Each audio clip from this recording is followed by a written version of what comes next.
할렐루야. 오늘도 예배에 참여한 우리 모든 성도들의 삶 속에, 심령 속에 주님의 평강과 은혜가 함께하기를 축원합니다. 옆에 분들 바라보시면서 인사 나누시겠습니다. 샬롬 인사하겠습니다. 샬롬. 샬롬. 그 히랍 신화 중에 오이디푸스 왕이라는 비극이 있습니다. 비극적인 이야기가 하나 있는데, 우리가 뭐 오이디푸스 콤플렉스 이런 용어를 들어보았을 겁니다. 아버지에게는 적대적이고 어머니에게는 어떻게 보면 성적으로 호감을 갖는 이 어떤 컴플렉스를 오이디푸스 컴플렉스라고 부르는데, 이 오이디푸스 왕이라는 이야기를 보면 이 오이디푸스라는 원래 이 사람은 테베의 사람이었습니다. 근데 이 테베의 왕과 아내가 결국은 쉽게 말해서 오이디푸스를 버렸는데, 결국은 이제 고린도라는 나라의 왕과 왕비의 아들로 살게 됩니다. 진짜 뭐 친어머니인 줄 알았죠, 고린도에서. 근데 어느 날 잔치 자리에서 이제 오이디푸스가 지금 함께 살고 있는 어머니 아버지가 친부모가 아니라는 것을 알게 되었습니다. 어머니 아버지 진짜 친어머니 친아버지 아니에요. 아니다, 진짜 친아버지 친어머니다, 이렇게 이야기를 했지만 이미 알고 있는 상태가 됐고요. 그런 와중에 한 예언자가, 눈먼 예언자가 오이디푸스에게 이렇게 예언을 합니다. 너는 장차 아버지를 죽이게 될 것이고 너의 친어머니와 결혼하게 될 것이다. 이 오이디푸스는 이게 지금 살고 있는 어머니 아버지와의 이야기인 줄 알고 이 비극적 예언을 피하기 위해서 고린도라는 도시를 떠나죠. 도망가죠. 그렇게 고린도라는 도시를 떠나서 가다가 길 중앙에서 다른 마차 일행과 시비가 붙어가지고 결국 그 마차 일행의 사람들을 다 죽입니다. 거기에는 노인도 있었습니다. 노인도 죽여버립니다. 그러다가 이 오이디푸스는 뭐 이야기를 다 생략하면은요, 나중에 그 유명한 이 테베라는 나라에 큰 문제가 있는데, 테베의 그 스핑크스라는 괴물 때문에 많은 사람들이 죽었거든요. 그 스핑크스가 낸 수수께끼를 맞추고 결국 테베라는 나라로 들어가서 테베의 왕이 됩니다. 테베의 왕은 이제 왜 왕이 되냐면 그 이전에 왕이 죽어버렸거든요. 그래서 자기가 왕이 되고 당연히 이제 왕비가 있고, 그런데 어느 날 이 테베라는 나라에 역병이 돌기 시작합니다. 그리고 그 역병이 돌면서 과거에 테베의 왕이었던 라이어스의 죽음을 추적하다가 비극적인 이야기를 알게 됩니다. 그 라이어스라는 왕은 알고 봤더니 자기가 죽인 거였어요. 중간에 길 중앙에 마차 일행과 시비가 붙었다고 했잖아요. 그때 죽은 노인이 바로 이 테베의 전 왕이었던 라이어스고, 알고 보니 자기의 친아버지였고, 그리고 지금 함께 살고 있는 아내는 친어머니였다라는 것을 알게 됩니다. 이 사실을 알고 테베의 여왕은 자살을 하게 되고요. 그 비극적인 또한 사건 앞에서 이 오이디푸스라는 사람도 황금 보르지로 자기의 눈을 여러 번 찔러가지고 실명을 하게 되죠. 그게 오이디푸스 왕이라는 이야기인데요. 여러분, 여기 보면은 눈먼 예언자가 이미 예언을 했잖아요. 너는 아버지를 죽이게 될 것이고 그리고 너의 어머니와 결혼하게 될 것이다. 눈먼 예언자가, 앞을 보지 못하는 예언자가 예언한 내용, 그 내용대로 살게 된 운명이었습니다. 제가 무슨 말씀을 드리려고 하냐면, 우리는 인생을 살아가게 될 때 때로는 이 오이디푸스와 같은 운명적 인생을 살구나. 우리는 쉽게 말해서 나는 이미 인생의 결말이 결정됐어. 나는 이런 집안에서 태어났으니까 이렇게 살 거야. 나는 내 모양 이 모양 이 꼴이지. 나는 아무리 노력해도 될 수 없어. 나는 이미 이런 성격을 갖고 있고 이런 유형을 갖고 있고 이런 혈액형을 갖고 있고 이런 사주팔자를 지니고 있잖아. 나의 운명은 이미 결정됐어. 우리는 이렇게 오이디푸스식의 삶을 추구할 때가 많습니다.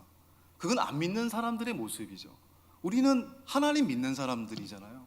하나님을 믿는 사람들은 우리의 환경과 처지가 어떠하다 할지라도 그 운명을 바꿀 수 있는 것입니다. 그 상황을 극복할 수 있는 것입니다. 하나님을 믿음으로, 하나님을 의지함으로 그 상황을 변화시킬 수 있는 것입니다. 그게 바로 믿음이죠. 오늘 본문은 바로 우리에게 그것을 이야기하고 있습니다. 사도 바울은 빌립보 교인들에게 오늘 2장 12절에 보면은 어떻게 이야기하고 있습니까? 다시 한번 읽어볼까요? 시작. 나의 사랑하는 자들아, 너희가 나 있을 때뿐 아니라 더욱 지금 나 없을 때에도 항상 복종하여 두렵고 떨림으로 너희 구원을 이루라. 내가 있을 때나 없을 때나 너희는 항상 두렵고 떨림으로 너희의 구원을 이루어 가라. 여러분, 오늘 본문은 그러므로로 그러므로. 이 그러므로라는 말은 당연히 앞에 있는 내용과 연결이 된다는 얘기잖아요. 앞에 내용을 결론 맺는 거잖아요. 앞에 내용이 뭡니까? 지난 주일날 2장 5절 이하에서 예수님은 인간을 구원하고 인간을 부유하게 하기 위해서 스스로 낮아지셨잖아요. 그는 근본 하나님의 본체신데 인간의 모습을 가지기까지, 십자가를 지시기까지 낮아지셨습니다. 위대한 하강을 하셨습니다. 그러나 위대한 하강으로 마치지 않으시고 위대한 하강을 하신 주님은, 낮아지신 주님은 어떤 존재가 되셨습니까? 모든 무릎을 꿇고 모든 존재들이, 하늘에 있는 자들과 땅 위에 있는 자들과 땅 아래에 있는 자들도 하나님께 영광을 돌리게 되는 존재, 위대한 상승자가 되시잖아요. 그러니까 종이 되고자 하는 자가 어뜸이 된다는 것을 믿는다면 낮아지고자 하는 자가 진정으로 높아진다라는 이 법칙을 안다면 우리 또한 어떻게 해요? 구원을 이루어가는 삶을 살아야 한다라는 말이잖아요. 그런데 여기서 질문이 생깁니다. 제가 10년 전에도 이 빌립보서 강의를 할 때도 여러 번도 말씀을 드렸습니다만은 이 구원, 여러분 빌립보 교회는 이미 주님 믿는 사람들이거든요. 사도 바울이 2차 전도 여행 때 이미 교회를 세웠고 이미 주님을 믿고 있는 사람들입니다. 이미 하나님을 믿고 구원받은 사람들입니다. 그런데 구원받은 그들에게 너희 구원을 이루라, 이게 앞뒤가 안 맞는 이야기잖아요. 도대체 이 구원은 무슨 구원을 의미하는 것이냐 라는 질문이 생기는 것입니다. 여러분, 구원에는 쉽게 말해 세 가지의 시제가 있는 것입니다. 구원은 과거의 구원이 있고 현재의 구원이 있고 미래의 구원이 있다는 것입니다. 첫째, 과거의 구원은 칭의의 구원이잖아요. 우리가 예수 그리스도를 나의 주님으로 고백하고 뭐가 됩니까? 구원을 받고 하나님의 자녀가 되잖아요. 이때 말하는 구원이 칭의의 구원이잖아요. 자, 보십시오. 하나님 말씀 에베소서 2장 8절. 에베소서 2장 8절. 시작. 너희는 그 은혜에 의하여 믿음으로 말미암아 구원을 받았으니 이것이 너희에게서 난 것이 아니요 하나님의 선물이라. 너희는 그 은혜에 의하여 믿음으로 말미암아 구원을 받았다. 믿음으로 구원을 받았다. 하나님 자녀가 되었다. 이때 구원은 무슨 구원입니까? 우리를 의롭다고 칭해 주시는 칭의의 구원이죠. 하나님 자녀가 된 구원이죠. 요한복음 1장 12절도 똑같은 맥락입니다. 자, 시작. 영접하는 자 곧 그의 이름을 믿는 자들에게는 하나님의 자녀가 되는 권세를 주셨으니, 이때도 칭의의 구원이죠. 이 칭의의 구원은 우리가 나의 죄를 고백하고 예수님을 나의 구주로 고백하는 순간 이루어지는 구원이고 하나님의 자녀가 되는 구원이고, 여러분 전부 다 오늘 하나님의 자녀가 되는 구원을 받았기에 이 시간 그 구원의 감격으로 예배하고 있는 거잖아요. 이 구원은 과거의 구원이기도 하고요, 또 어떤 면에서 우리가 하나님 자녀가 된다면 그 이후부터는 우리의 신분을 빼앗을 수가 없는 거잖아요. 그래서 신분의 구원이라고 부르기도 합니다. 우리가 보통 이제 부흥회 어떤 집회 가면은 집회 때마다 하나님 영접하는 사람이 있어요. 잘못 오해하고 있는 것입니다. 집회 때마다 하나님 영접하고 하나님 믿고 내가 구원을 받겠습니다, 이렇게 고백하는 사람이, 이게 잘못 오해한 것입니다. 칭의의 구원은 단 한 번 이루어지는 것입니다. 하나님의 자녀가 된 사람은 그 순간부터 자녀인 거죠. 자녀인 거죠. 그러니까 여러분, 이 예수님 믿고 하나님의 자녀가 된 이 칭의의 구원을 받은 것은 너무너무 중요한 것입니다. 이 구원은 빼앗길 수 없는 구원이고 우리가 언제나 간직해야 될 구원이죠. 이 구원은 우리가 천국 가는 구원이고 어떤 순간에도 하늘나라 백성된 구원이죠. 그런데 여러분, 이 구원으로 만족해서는 안 된다는 겁니다. 하나님 믿는 사람, 자녀가 된 사람은 이 구원으로 만족해서는 안 된다. 천국은 보장이 됐지만 이 구원으로 만족해서는 안 된다. 그래서 두 번째, 현재의 구원을 이루어 가야 된다는 거죠. 그게 성화의 구원입니다. 그래서 이 구원을 다른 말로 표현하면 수준의 구원이라고 하는데, 제가 많은 예를 들었습니다. 이 부분을 설명할 때. 옛날에도 고등학교에 입학을 합니다. 100명이 입학을 했습니다. 고등학생이라는 신분은 똑같죠. 그런데 고등학생이라는 신분은 똑같지만 그 100명의 수준은 다릅니다. 1등부터 100등까지 수준은 다른 거잖아요. 똑같은 직종에서 일을 하고 똑같은 업무를 하고 있으나 그 사람들의 수준은 다른 거잖아요. 마찬가지인 겁니다. 우리가 하나님의 자녀라는 이 신분은 똑같은 것이지만 그 신분을 가진 자가 갖고 있는 수준은 다른 것입니다. 성도의 수준은 다를 수 있는 거죠. 여러분, 또 이 구원의 또 중요한 부분이 세 번째, 영화의 구원이 있습니다. 영화의 구원. 이걸 구원의 완성이라고 하는데, 영화의 구원은 우리가 죽었을 때, 우리의 육신이 죽고 진짜 우리 말하는 천국에 가는 순간에 이루어지는 구원이니까 이 세상에서는 우리가 만날 수 없는 구원이죠. 그러니까 칭의의 구원은 우리가 예수를 믿고 이미 받은 구원이니까 과거고, 영화의 구원은 우리가 육체가 죽고 천국에 올라가는 그 순간에 이루어지는 구원이니까 남은 구원은 어떤 구원입니까? 지금 이루어가야 될 구원은 어떤 구원입니까? 성화의 구원이죠. 수준의 구원이죠. 자, 그런 의미에서 오늘 빌립보 2장 12절에 너희 구원을 이루라는 말씀은 이미 우리에게 주어진 칭의의 구원을 받은 자로서 하나님의 자녀라는 존귀한 신분을 가진 자로서 이루어 가야 될 성화의 구원을 의미하는 것입니다. 여러분, 때로는 이 성화의 구원, 이 수준의 구원, 현재의 구원을 과소평가하고 소극적인 자세로 임하는 사람이 있습니다. 나는 이미 하나님 자녀가 됐는데 뭐 그렇게 불의를 행할 수도 있고, 물론 인간인지라 우리가 부족하고 인간인지라 실수할 수 있습니다. 그러나 돌이킴이 필요한 거잖아요. 그런데 나는 이미 하나님 자녀가 되었으니 땡이야, 이렇게 여기는 사람들이 있습니다. 구원받은 날에만 관심을 갖고 있는 사람만 있습니다. 나는 구원을 받았으니까 상관없어. 이게 여러분 너무 이렇게 강조가 되면은요, 이거에서 나온 이단이 있잖아요. 구원파입니다. 구원파. 제가 예전에는 몰랐어요. 대학교 1학년 때 제가 이런 분들 두 분 만났거든요. 대학가 앞에 보면은 이제 뭐 별별 사람 다 옵니다. 제가 워낙 제가 거절을 못 해가지고 집에 얼마나 많은 책을 사뒀는지, 토플 책도 그렇고 보지도 않는 CNN 타임지 쌓아놓고 있었습니다.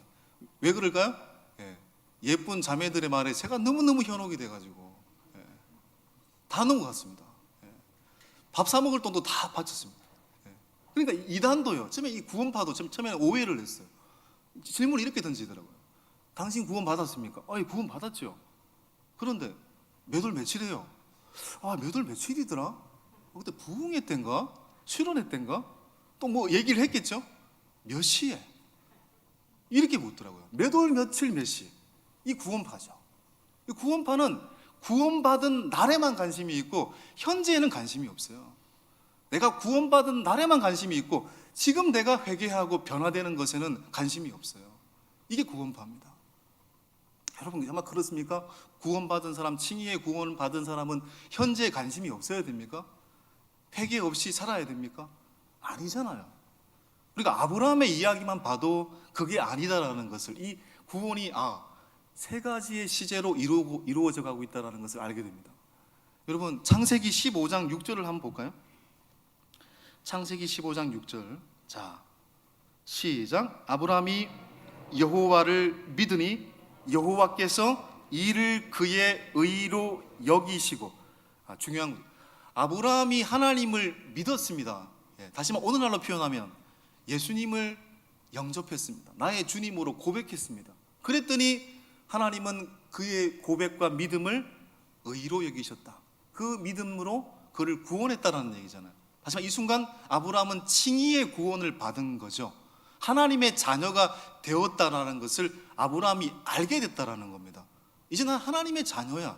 칭의의 구원을 받았어. 이 장면이잖아요. 그런데 여러분, 칭의의 구원을 받고 하나님의 자녀가 되었다고 해서 아브라함이 그 이후부터 막 얼굴에 광채가 나고 방언기도하고 막 천사의 얼굴을 하고 사랑스럽게 말하고, 무조건 잘 믿고 이렇게 살았습니까? 아닙니다. 이렇게 하나님으로부터 네가 이제 하나님의 자녀야라고 인정을 받고 난 뒤에도요, 아브라함은 하나님의 약속을 제대로 안 믿었어요. 하나님의 약속을 안 믿었잖아요. 너의 몸에서 나온 자녀가 진짜 자녀다 이렇게 말했는데 그걸 안 믿었습니다. 하나님이 믿지 않은 아브라함을 향해서 침묵하셨어요. 이 순간부터 13년 동안 침묵하셨어요. 침묵하시고 난 뒤에 99세가 되어서 아브라함의 나이, 창세기 17장 1절을 보면 13년 만에 나타나셔서 아브라함에게 이렇게 말씀하십니다. 창세기 17장 1절 시작. 너는 내 앞에서 행하여 완전하라. 내 자녀가 되었으면 나를 신뢰해야지, 나를 기다려야지. 그리고 완전하라는 말은 퍼펙트하게 살아라는 말이 아니거든요. 네가 하나님의 자녀라고 네가 알고 있잖아. 그러면 어떻게? 완전해야지. 다시 말해, 성화의 구원을 이루어 가야지 이 말입니다. 네가 하나님의 자녀로서 자녀답게 살아가야지 이 말인 것입니다. 여러분, 그리고 나서 창세기 22장을 보면은요, 아브라함이 여러분 장성한 이삭을 하나님께서 모리아산에 번제로 바치라고 얘기하잖아요. 그 말에 아브라함이 순종하잖아요. 하나님 명령에. 그러니까 창세기 15장, 17장, 22장 이 아브라함의 인생의 과정을 한번 쫙 생각을 해보십시오. 단번에 이루어진 게 아니잖아요. 칭의의 구원을 받고 서서히 하루하루 변화되어 간 겁니다. 하루하루 성화되어 간 거잖아요. 여러분, 우리가 예수를 믿고 하나님의 자녀가 되었으면 칭의의 구원을 받았습니다. 그렇다면 이제부터는 우리는 매일 오늘 이 순간 하나님의 자녀다워지는 길로 나아가야 되는 것입니다. 여러분, 이 성화의 구원을 이루어가는 데 있어서 가져야 될 기본적인 태도가 뭘까요? 기본적인 태도, 오늘 12절을 다시 보면은요, 시작. 항상 복종하여 두렵고 떨림으로 너희 구원을 이루라. 항상 복종하여 두렵고 떨림으로 너희 구원을 이루라. 두렵다라는 말은 경외죠, 경외.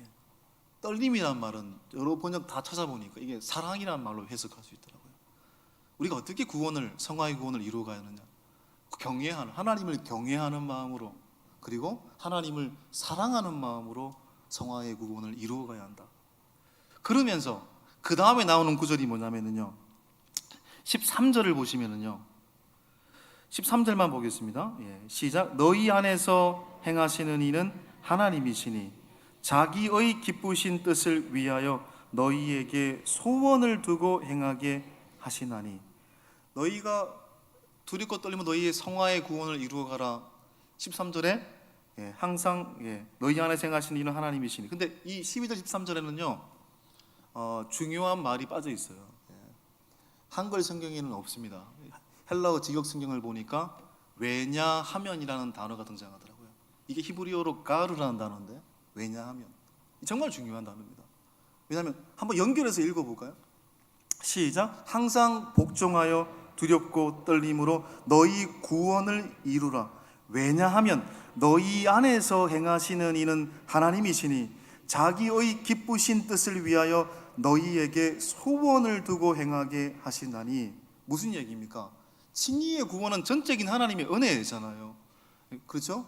내가 자격이 없음에도 불구하고 나는 단지 그분을 믿었는데 나를 하나님 자녀로 삼으신 거니까 전적인 은혜죠. 성화의 구원은 그럼 뭡니까? 내가 이루어가야 될 구원일까요? 근데 이 구절을 보면서 그게 아니다라는 걸 알게 됩니다.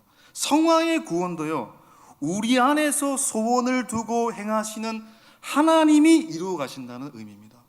성화의 구원도 하나님이 이루어 가시는 거예요. 하나님이 나를 잡고 끌고 가시는 거예요. 쉽게 말해서. 그러면 인간이 할 일이 없다는 말인가?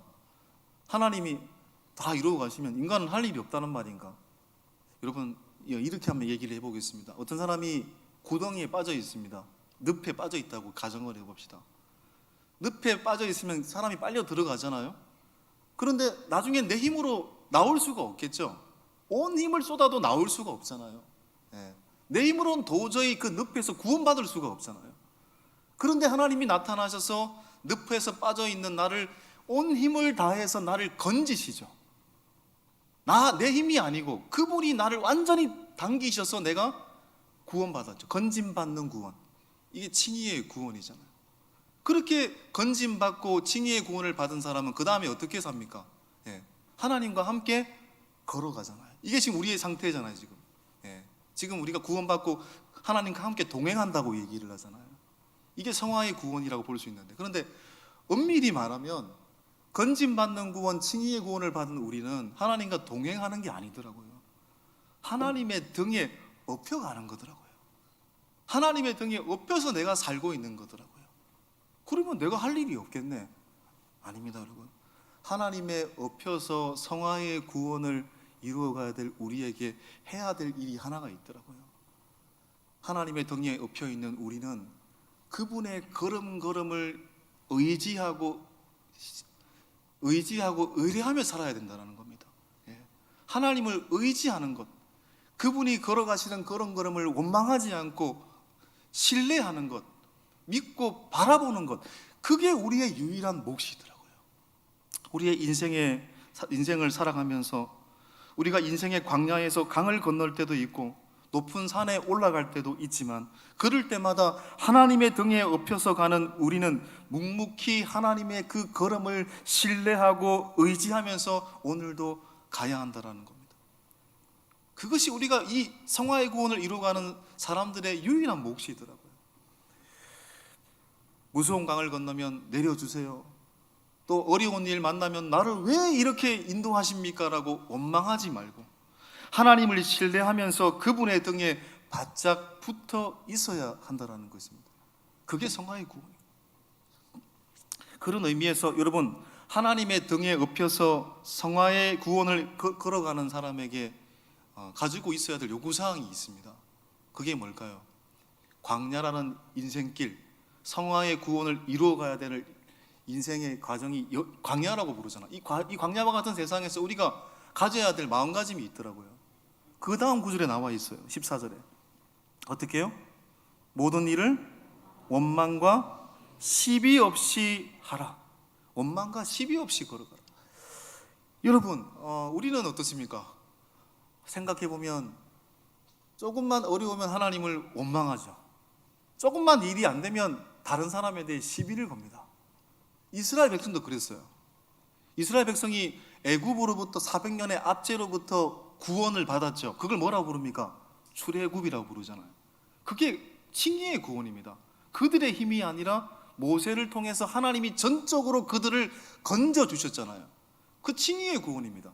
칭의의 구원을 받은 그들이 걸어갔던 길은 어떤 길입니까? 광야. 광야는 그들이 칭의의 구원, 하나님의 자녀로서 하나님의 자녀답게 살아가야 될 삶의 장소잖아요. 성화의 구원을 이루어 가야 될 삶의 장소잖아요. 그런데 그들은 그 성화의 구원을 이루어 가야 되는 그 광야에서 어떻게 했습니까? 하나님께 원망하고 사람들을 시비 걸고 하나님께 원망하고 지도자 모세에게 시비를 걸고 그랬잖아요. 여러분, 무슨 얘기입니까? 그들은 하나님의 등에 업혀서 가는 길이었어요. 사실은 그들이 정말 하나님께서 우리를 낮에는 구름 기둥으로 밤에는 불 기둥으로 인도하신다는 그것이 우리가 하나님의 등에 업혀서 가고 있구나라고 여겼다면 얼마나 좋았을까? 얼마나 좋았을까? 지금 바울은 13절 14절에서 그걸 말하고 있는 것입니다.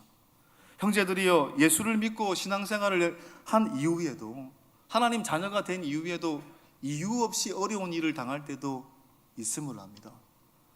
여러분이 하고 있는 일들이 잘 안 될 때도 있음을 알고 있습니다. 때로는 질병을 만나고 때로는 건강의 문제로 고통을 당하고 있음을 알고 있습니다. 여러분이 하고 있는 사업과 직장의 일이 잘 안 풀릴 때도 있다는 것을 알고 있습니다. 그러나 절망하지 마십시오. 오히려 하나님은 그 상황 속에서도 여러분을 위해서 일하고 계신다는 사실을 기억하십시오. 지금 이걸 얘기하고 있는 거거든요. 이게 13절의 말씀이고 14절의 말씀인 거거든요. 그렇기 때문에 섣불리 원망하지도 말고 이 길이 맞다 틀렸다 시비를 가리지도 말고, 때로는 이해할 수 없어도 인생의 광야라는 성화의 구원을 이루어 가야 되는 그 과정에서 묵묵히 하나님의 등에 업혀 하나님을 의지하며 걸어가는 것, 그것이 바로 이 세상 가운데 우리가 할 수 있는 최고의 믿음이라는 것. 여러분, 왜 우리를 하나님께서 하나님 자녀라고 부르셨고 칭의의 구원을 허락하신 하나님께서 왜 인생의 광야길에서 성화의 구원을 이루어 가라고 하실까요? 그냥 뭐 우리를 편안하게 걸어가게 하실 수도 있잖아요. 왜 우리를 하나님 자녀라고 불러놓고 왜 인생의 공고한 광야를 걸어가게 하시는 걸까요? 이유가 있습니다. 자, 15절, 16절을 보겠습니다. 시작. 이는 너희가 흠이 없고 순전하여 어그러지고 거스르는 세대 가운데서 하나님의 흠없는 자녀로 세상에서 그들 가운데 빛들로 나타내며 생명의 말씀을 밝혀 나의 다름질이 헛되지 아니하고 수고도 헛되지 아니하므로 그리스도의 날에 내가 자랑할 것이 있게 하려 함이라. 우리가 어려운 중에서도 하나님의 등에 업혀서 하나님을 신뢰하면서 묵묵히 걸어가는 그것은요, 한마디로 뭡니까? 어두운 세상에 빛이 되는 거래요. 어두운 세상에 빛이 되는 거래요. 여러분이 하나님의 등에 업혀서 오늘도 하나님을 의지합니다. 하나님을 신뢰합니다. 힘겹지만 하나님을 바라보며 걸어가겠습니다. 이 성화의 구원을 이루어가는 이 과정 그 자체가 어두운 세상에 빛이 되는 거래요. 여러분이 위대한 업적을 쌓고 수많은 돈을 벌고 수많은 명예를 가져서 빛나는 것이 아니라 여러분의 삶의 과정에 쉽지 않은 과정 속에서 하나님의 등에 업혀 하나님을 의지하고 신뢰했을 때 그것이 빛이 된대요. 어두운 세상에서 너는 그런 존재래요. 너희가 그렇게 살면 빛이신 주님을 붙들고 하나님의 등에 업혀서 하나님을 의지하며 살면 너희는 어두운 세상에 빛이 된대요. 사랑하는 여러분, 우리는 지금 사순절 두 번째 주일을 보내고 있습니다. 주님의 마음을 품고 살아가는 시간이 사순절이라고 했습니다. 이미 우리는 칭의의 구원을 받은 자들입니다. 하나님의 자녀가 된 자들입니다. 얼마나 영광스럽습니까? 얼마나 자랑스럽습니까? 얼마나 감사합니까? 그러나 칭의의 구원을 받은 자답게, 하나님의 자녀가 된 자답게 인생이라는 광야에서 생각해 보십시오. 우리는 하나님의 등에 업혀서 가고 있는 것임을 믿으십시오. 하나님의 등에 업혀서 우리가 살고 있는 겁니다. 그럼 우리가 하나님의 등에 업혀서 할 일은 뭡니까?